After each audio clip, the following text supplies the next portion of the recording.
So, you're dreaming of owning a place on the water, right? Specifically on the beautiful Mississippi Lake. It's a fantastic dream, but before you get lost picturing those sunsets from the dock, I need you to pause for a second and listen really closely. Because this is not your average home purchase, and honestly, what you don't know can absolutely cost you a fortune. You've probably been scrolling through the listings. Maybe you've even found a place that looks just perfect, and you're getting ready to make a move. That's awesome. But, buying on the lake is a whole specialized world. It has its own rules, its own risks, and yeah, its own rewards. We're here to give you that crucial briefing before you take another step. And I mean this literally. Stop. Whatever you think you know about buying a house in the city or a subdivision, I need you to just put it on a shelf for a minute. The process for a waterfront property, especially out here in Lanark County, is a completely different game. The level of investigation you need to do is so much more complex, and the stakes are way, way higher. Okay, so let's really get into this. To understand what you're stepping into, we first have to break down just how different it is to buy a home in, say, a suburb versus buying that dream cottage right on the lake. Look, in a city, you just take things for granted, right?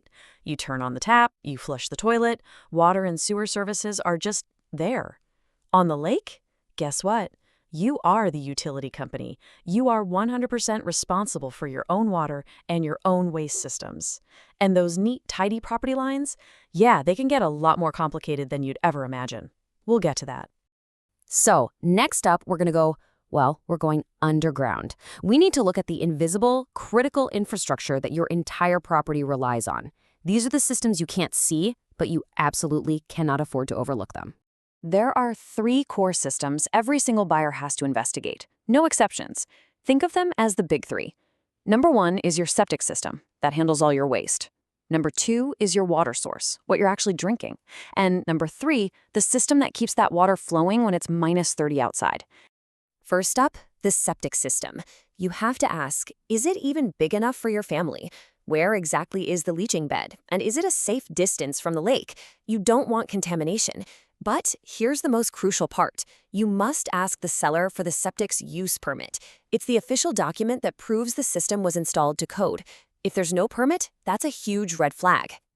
This is a massive mental shift you have to make. You are totally 100% responsible for ensuring the water coming out of your tap is safe to drink. The city isn't treating it. It's being drawn straight from the lake or from a private well right there on your property. So what should you be looking for? Well, you need to see recent potability test results that prove the water is safe, period. Check out the filtration systems. A lot of these places use a UV light system, which is basically your last line of defense against any nasty bacteria. And get your eyes on the physical wellhead or the water intake pipe in the lake. Its condition tells you a lot. Are you thinking about using this place year-round? Then you absolutely need to know about this piece of technology. It's called a heated trace cable, or a heated water line. It's basically a powered wire that runs along your water pipe, using a little bit of electricity to keep the water inside from turning into a solid block of ice. Trust me, if this thing fails in the middle of January, you have a very, very big problem. All right, we've covered the mechanicals. Now let's shift gears and talk about the legal stuff. Honestly, this is one of the most misunderstood parts of owning waterfront property, and it's where buyers can get into some serious hot water. Let me introduce you to the most important organization you've probably never heard of, the Mississippi Valley Conservation Authority, or the MVCA. These are the folks who have jurisdiction over your shoreline. This is a big deal. You can't just do whatever you want at the water's edge. And believe me, their power is significant. You want to build a new dock, put up a boathouse, install a retaining wall to stop erosion? All of that, and pretty much any other work near the water, needs a permit from the MVCA. And here's the catch. If a previous owner did work without a permit, that legal liability could become your problem. You have to verify that everything is approved. Now, it's not all rules and regulations. You do have rights as a waterfront owner.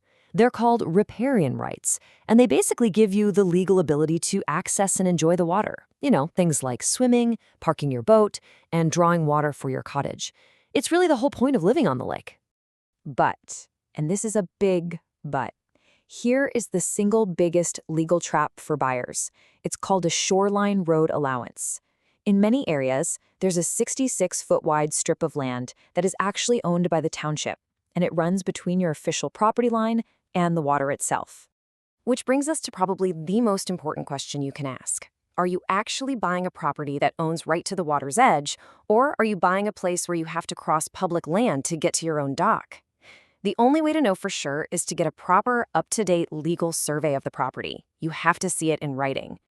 Okay, so we've covered the technical and the legal headaches. Now let's get real about what life on the lake is actually like, day to day.